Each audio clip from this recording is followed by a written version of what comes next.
તો પોરબંદરની કેબી તાજાવાલા સ્કૂલ ફરી એક વખત વિવાદમાં આવી। સ્કૂલના ટ્રસ્ટીએ વાલીને જાનથી મારી નાખવાની ધમકી આપી। વાલી શાળાની અંદર લોખંડની જાળી બાબતે રજૂઆત માટે મારામારી કરતા હતા। લોખંડની જાળી વિદ્યાર્થીને વાગી જવાની બાબતે વાલીએ રજૂઆત કરી। વાલી પિન્ટુ ભાદ્રેચાએ સ્કૂલના ટ્રસ્ટી ઋષિ બુદ્ધદેવની સામે પોલીસમાં ફરિયાદ કરી, તો સ્કૂલના ટ્રસ્ટીએ પણ વાલીની સામે મારામારીની ફરિયાદ નોંધાવી છે।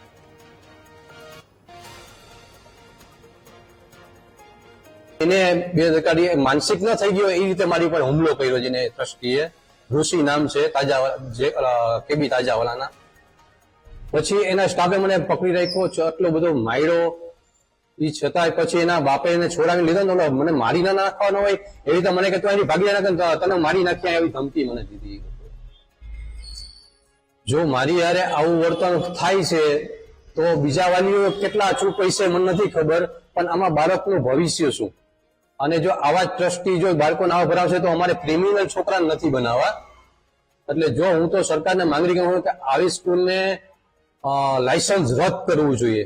અગાઉ આના કિસ્સા છે ઘણા એવા કે જે આવા ડખા કરીને આવા ઝઘડા થયા છે, નાના અગાઉ આવા લફડા છે ઘણા બધા।